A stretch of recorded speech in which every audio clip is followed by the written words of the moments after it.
हरे कृष्णा। वैशंपायन जी आगे कहते हैं, राजन, 12 रात्रियों तक जिस प्रकार बंधु बांधवों सहित पांडव भूमि पर सोए, उसी प्रकार ब्राह्मण आदि नागरिक भी धरती पर ही सोते रहे। इतने दिनों तक हस्तिनापुर नगर में पांडवों के साथ आनंद और हर्षोल्लास से शून्य रहा। बूढ़ों से लेकर बच्चे तक सभी वहां दुख में डूबे रहे। सारा नगर ही अस्वस्थ चित्त हो गया था। इस प्रकार से 126वां अध्याय पूर्ण हुआ। आगे बताते हैं, राजन, तदंतर कुंती, राजा धृतराष्ट्र तथा बंधुओं सहित भीष्म जी ने पांडु के लिए उस समय अमृत स्वरूप स्वधामय श्राद्ध दान किया। उन्होंने ढेरों कौरवों तथा सहस्त्रों मुख्य मुख्य ब्राह्मणों को भोजन करा के उन्हें ढेरों रत्न आदि देकर उत्तम उत्तम गांव दिए। मरणाशौच से निवृत्त होकर भरत वंश शिरोमणि पांडवों ने जब शुद्धिका का स्नान किया, तब उन्हें साथ लेकर सबने हस्तिनापुर नगर में प्रवेश किया। नगर और जनपद के लोग मानो अपना ही भाई बंधु मर गया हो, इस प्रकार का भरत कुल तिलक पांडु के लिए निरंतर शोकमग्न होते रहे। श्राद्ध की समाप्ति पर सब लोगों को दुखी देखकर व्यास जी ने दुख शोक से आतुर एवं मोह से पीड़ित हुई माता सत्यवती से कहा, माँ, अब सुख के दिन बीत गए, बड़ा भयंकर समय उपस्थित होने वाला है। उत्तरोत्तर बुरे दिन आ रहे हैं। पृथ्वी की जवानी भी चली गई है। अब ऐसा भयंकर समय आएगा जिसमें सब और छल कपट और माया का बोलबाला होगा। संसार में अनेक प्रकार के दोष प्रकट होंगे और धर्म कर्म और सदाचार का लोप हो जाएगा। दुर्योधन आदि कौरवों के अन्याय से सारी पृथ्वी वीरों से शून्य हो जाएगी। अतः तुम योग का आश्रय लेकर यहाँ से चली जाओ और योग परायण हो तपोवन में निवास करो। तुम अपनी आंखों से इस कुल का संहार ना देखो। तब व्यास जी से तथास्तु कहकर सत्यवती अंदर चली गईं और अपने पुत्र वधु से बोली, अंबिके, तुम्हारे पौत्र के अन्याय से भरतवंशी वीर और इस नगर के लोग सगे संबंधी सभी नष्ट हो जाएंगे, ऐसी बात मैंने सुनी है। अतः तुम्हारी राय हो तो पुत्र शोक से पीड़ित इस दुखनी अम्बालिका को साथ में लेकर मैं वन में चली जाऊं, तुम्हारा कल्याण हो। अंबिका भी तथास्तु कहकर साथ जाने को तैयार हो गई। जन्मेजय फिर उत्तम व्रत का पालन करने वाली सत्यवती भीष्म जी से पूछकर अपनी दोनों पोतों को साथ लेकर वन की ओर चली आईं। भरतवंश शिरोमणि महाराज जन्मेजय तब वे देवियां वन में अत्यंत घोर तपस्या करके शरीर त्याग कर अभीष्ट गति को प्राप्त हो गईं। वैशंपायन जी आगे कहते हैं, राजन, उस समय पांडवों के वेदोक्त सामर्थ्यवर्तन आदि संस्कार हुए। वे पिता के घर में नाना प्रकार के भोगते हुए पलने और पुष्ट होने लगे।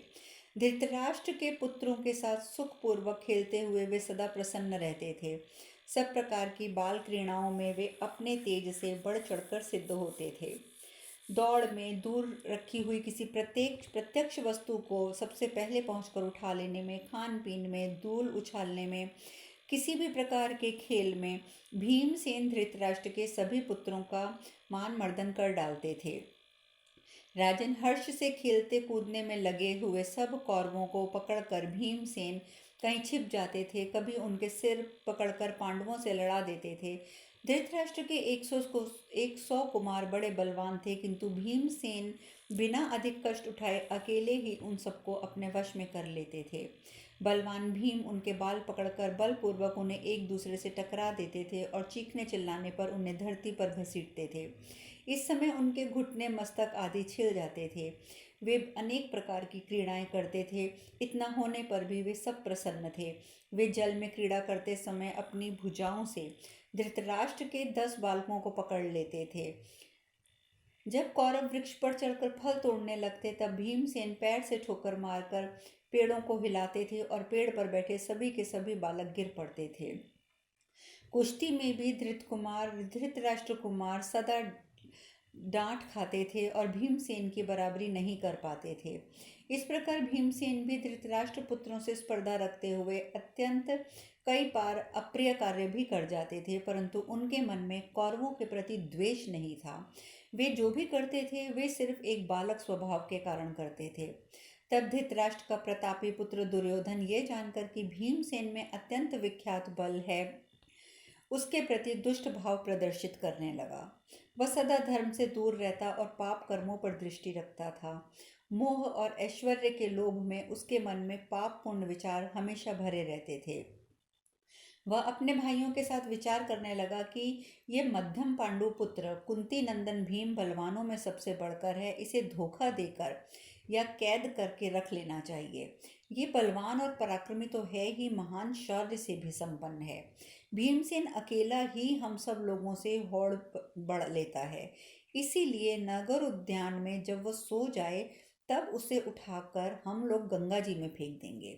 इसके बाद उसके छोटे भाई अर्जुन और बड़े भाई युधिष्ठिर को बलपूर्वक कैद में डालकर मैं तो अकेला ही इस सारी पृथ्वी पर शासन करूंगा।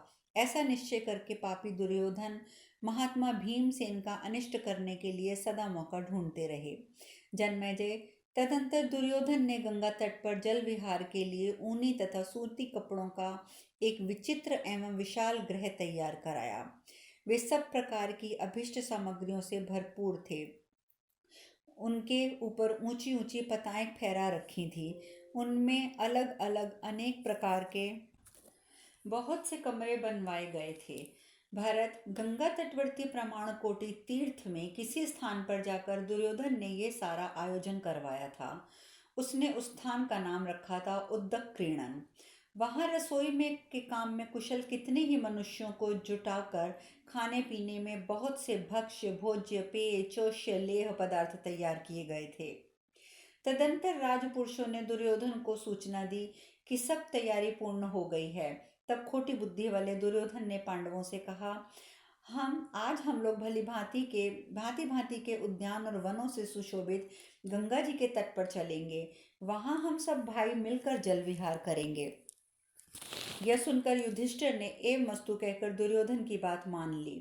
फिर वे सभी शूरवीर कौरव पांडवों के साथ नगराकार रथों और स्वदेश में उत्पन्न श्रेष्ठ अधिक हाथियों पर सवार होकर नगर से निकले और उद्यान वन के समीप पहुंचकर साथ आए हुए प्रजा वर्ग के बड़े बड़े लोगों को विदा करके जैसे सिंह पर्वत की गुफा में प्रवेश करे, उसी प्रकार वे सभी वीर भ्राता उद्यान की शोभा देखने में उसमें प्रविष्ट हुए। वह उद्यान राजाओं की गोष्ठी और बैठक के स्थानों से श्वेत वर्ण के छज्जों जालियों और झरोखों तथा इधर उधर ले जाने योग्य जलवर्षक यंत्रों से सुशोभित हो रहा था। महल बनाने वाले शिल्पियों ने उस उद्यान एवं क्रीड़ा भवन को झाड़ पोंछकर साफ कर दिया था। चित्रकारों ने वहां चित्रकारी की थी। जल से भरी बावलियों और तालाबों द्वारा उसकी शोभा बढ़ रही थी। खिले हुए कमलों से आच्छादित वहां का जल बड़ा सुंदर प्रतीत होता था। ऋतु के अनुसार खिलकर झड़े हुए फूलों से वहां की सारी पृथ्वी ढक गई थी। वहां पहुंचकर समस्त कौरव और पांडव यथा योग्य स्थान पर बैठ गए और स्वतः प्राप्त हुए नाना प्रकार के भोगों का उपभोग करने लगे। तदंतर उस उद्यान में क्रीड़ा के लिए आए हुए कौरव और पांडव एक दूसरे के मुंह में खाने की वस्तुएं डालने लगे। उस समय पापी दुर्योधन ने भीमसेन को मार डालने की इच्छा से उसके भोजन में कालकूट नामक विष डलवा दिया। उस पापात्मा का हृदय छुरे के समान तीखा था, परंतु बातें वह ऐसी करता था मानो उससे अमृत झर रहा हो। वह सगे भाई और हितैषी सहृद की भांति स्वयं भीमसेन के लिए भांति भांति के भक्ष्य पदार्थ परोसने लगा। भीमसेन ने भोजन के दोष से अपरिचित होकर अतः दुर्योधन ने जितना परोसा वह सब का सब खा लिया। यह देखकर नीच दुर्योधन मन ही मन हंसता हुआ सा अपने आप को कृतार्थ मानने लगा। तब भोजन के पश्चात पांडव और धृतराष्ट्र के पुत्र सभी प्रसन्नचित होकर एक साथ जल क्रीड़ा करने लगे। जल क्रीड़ा समाप्त होने पर दिन के अंत में विहार से थके हुए वे समस्त कुरुश्रेष्ठ वीर शुद्ध वस्त्र धारण करके सुंदर आभूषणों से विभूषित हो उस क्रीड़ा भवन में ही रात बिताने का विचार करने लगे। बलवान भीमसेन उस समय अधिक परिश्रम करने के कारण बहुत थक गए थे। वे जल क्रीड़ा के लिए आए हुए उन कुमारों को साथ लेकर विश्राम करने की इच्छा से प्रमाण कोटि के उस गृह में आए और वहां वे एक स्थान पर सो गए। पांडुनंदन भीम थके तो थे ही, विष के मद से भी अचेत हो रहे थे। उनके अंग अंग में विष का प्रभाव फैल रहा था।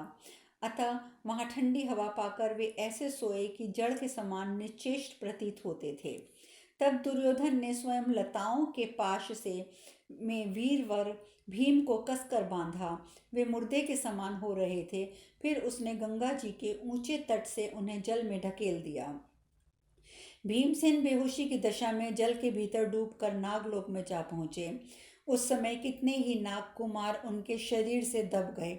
तब बहुत से महाविषधर नागों ने मिलकर अपनी भयंकर विष वाली बड़ी बड़ी दाढ़ों से भीमसेन को बहुत डसा। उनके द्वारा डसे जाने से कालकूट विष का प्रभाव नष्ट हो गया।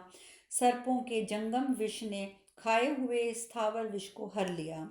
चौड़ी छाती वाले भीमसेन की त्वचा लोहे के समान कठोर थी। अतः यद्यपि उनके मर्म स्थानों में सर्पों के दांत गड़ाए गए थे, तो भी वे उसकी त्वचा को भेद ना सके। तत्पश्चात कुंती नंदन भीम जाग उठे। उन्होंने अपने सारे बंधनों को तोड़कर उन सभी सर्पों को पकड़ पकड़ कर धरती पर पटक दिया। कितने ही सर्प भय के मारे भाग खड़े हुए। भीम के हाथों से नीचे धरती पर गिरे हुए सभी सर्प इंद्र के समान तेजस्वी नागराज वासुकी के समीप गए और बोले, नागेंद्र, एक मनुष्य है जिसे बांधकर जल में डाल दिया गया था। वीरवर, जैसे कि हमारा विश्वास है उसने विष पी लिया होगा। हम लोगों के पास बेहोशी की हालत में आया था, किंतु हमारे डसने पर वह जाग उठा और होश में आ गया। होश में आने पर वह महाबाहु अपने सारे बंधनों को शीघ्र तोड़कर हमें ही पछाड़ने लगा। आप चलकर उसे पहचानिए। तब वासुकी ने उन नागों के साथ आकर भयंकर पराक्रमी महाबाहु भीमसेन को देखा। उस समय नागराज आर्यकन ने भी उन्हें देखा, जो पृथा के पिता शूरसेन के नाना थे। उन्होंने अपने दौहित्र को कसकर छाती से लगा लिया। महायशस्वी नागराज वासुकी भी भीमसेन पर बहुत प्रसन्न हुए और बोले, इनका कौन सा प्रिय कार्य किया जाए, इन्हें धन सोना रत्नों की राशि भेंट की जाए। उनके यूं कहने पर आर्यक नाग ने वासुकी से कहा, नागराज, यदि आप प्रसन्न हैं तो यह धन राशि लेकर क्या करेगा। आपके संतुष्ट होने पर तो इस महाबली राजकुमार को आपकी आज्ञा से उस कुंड का रस पीना चाहिए, जिससे 1000 हाथियों का बल प्राप्त होता है। यह बालक जितना रस पी सके उतना ही इसे दिया जाए। यह सुनकर वासुकी आर्यक नाग से कहा कि ऐसा ही हो। तब नागों ने भीमसेन के लिए स्वस्ति वाचन किया। फिर वे पांडु कुमार पवित्र होकर पूर्वमुखी होकर बैठकर कुंड का रस पीने लगे। एक ही सांस में कुंड का रस पी जाते थे। इस प्रकार उन महाबली पांडु ने 8 कुंडों का रस पी लिया। इसके बाद शत्रुओं का दमन करने वाले महाबाहु भीमसेन नागों की दी हुई दिव्य शैया पर सुख प्रकार से सो गए। इस प्रकार महाभारत के अंतर्गत संभव पर्व में भीमसेन के रसपान से संबंध 127वां अध्याय पूर्ण हुआ। वैशंपायन जी आगे कहते हैं, जन्मेजय, तदंतर समस्त कौरव और पांडव क्रीड़ा और विहार समाप्त करके भीमसेन के बिना ही हस्तिनापुर की ओर प्रस्थावित हो गए। रथ, हाथी, घोड़े तथा अनेक प्रकार की सवारियों द्वारा वहां से चलकर वे आपस में यूं कह रहे थे, भीमसेन तो हम लोगों से आगे चले गए हैं। पापी दुर्योधन ने भीमसेन को वहां न देखकर अत्यंत प्रसन्न होकर भाइयों के साथ नगर में प्रवेश किया। राजा युधिष्ठिर धर्मात्मा थे। उनके पवित्र हृदय में दुर्योधन के पापपूर्ण विचार का भान तक न हुआ। वे अपने ही अनुमान से दूसरे को भी साधु ही देखते थे और साधु ही समझते थे। भाई पर स्नेह रखने वाले कुंती नंदन युधिष्ठिर उस समय माता के पास पहुंचकर उनसे बोले, माँ, भीमसेन आया है क्या? मात, वह कहाँ गया होगा? यहाँ भी तो मैं उसे नहीं देख रहा हूँ। हम लोगों ने भीमसेन के लिए उद्यान वन का कोना कोना खोज डाला, फिर भी जब वीरवर भीम को हम वहां ना देख सके, तब हम सबने यही समझ लिया कि वह हम लोगों से पहले चला गया होगा। माँ, हम उसके लिए अत्यंत व्याकुल हृदय से यहाँ आए हैं और यहाँ आकर वह कहाँ चला गया है, अथवा कहीं तुमने तो नहीं उसे भेजा है? महाभायु भीमसेन का पता बताओ। वीर भीमसेन के विषय में मेरा हृदय शंकित हो रहा है माँ। अब जहाँ मैं भीमसेन को सोया हुआ समझता था, वहीं किसी ने उसे मार तो नहीं डाला? बुद्धिमान धर्मराज के इस प्रकार पूछने पर कुंती हाय हाय करके घबरा उठी और युधिष्ठिर से बोली, बेटा मैंने भीमसेन को नहीं देखा है, वह मेरे पास आया ही नहीं। तुम अपने छोटे भाइयों के साथ शीघ्र उसे ढूंढने का प्रयत्न करो। कुंती का हृदय पुत्र की चिंता से व्यथित हो रहा था। उसने ज्येष्ठ पुत्र युधिष्ठिर से उपयुक्त बात कहकर विदुर जी को बुलवाया और इस प्रकार कहा कि भगवान भीमसेन नहीं दिखाई देता, वह कहाँ चला गया है? उद्यान में सब लोग अपने भाइयों के साथ चलकर यहाँ आ गए हैं, किंतु अकेला महाबाहु भीम अब तक मेरे पास लौटकर नहीं आया है। वह सदा दुर्योधन की आंखों में खटकता रहता है। दुर्योधन क्रूर, दुर्बुद्धि, क्षुद्र राज्य का लोभी तथा निर्लज्ज है। अतः संभव है कि वह क्रोध में भीमसेन को धोखे से मार देने की बात भी सोच के रख सकता है। इस चिंता से मेरा मन बहुत व्याकुल हो उठा है, मेरा हृदय दग्ध हो रहा है। यह सब कुछ सुनकर विदुर जी ने कहा, कल्याणी ऐसी बातें मुंह से ना निकालो, शेष पुत्रों की रक्षा करो। यदि दुर्योधन को उलाहना देकर इस विषय में पूछताछ की जाएगी तो वह दुष्ट आत्मा तुम्हारे शेष पुत्रों पर भी प्रहार कर सकता है। महामुनि व्यास ने पहले ही कहा है कि उनके अनुसार तुम्हारे ये सभी पुत्र दीर्घजीवी हैं। अतः तुम्हारा पुत्र भीमसेन कहीं भी क्यों ना गया हो, वह अवश्य लौटेगा और तुम्हें आनंद प्रदान करेगा। वैशंपायन जी कहते हैं, जन्मेजय विद्वान विदुर यूं कहकर अपने घर में चले गए। इधर कुंती चिंता मग्न होकर अपने चारों पुत्रों के साथ चुपचाप घर में बैठी रही। उधर नागलोक में सोए हुए भीमसेन, बलवान भीमसेन 8वें दिन जब वह रस पच गया तब जागे। उस समय उनके बल की कोई सीमा नहीं रह गई थी। पांडुनंदन भीम को जगह देखकर सब नागों ने शांत चित्त से उन्हें आश्वासन दिया और उन्हें यह बात कही कि महाबहू, तुमने जो ये सब शक्तिपूर्ण रस पिया है, इसके कारण तुम्हारा बल 10,000 हाथियों के समान हो गया है और तुम युद्ध में अजय हो गए हो। शेष कथा कल। हरे कृष्णा, हरे कृष्णा।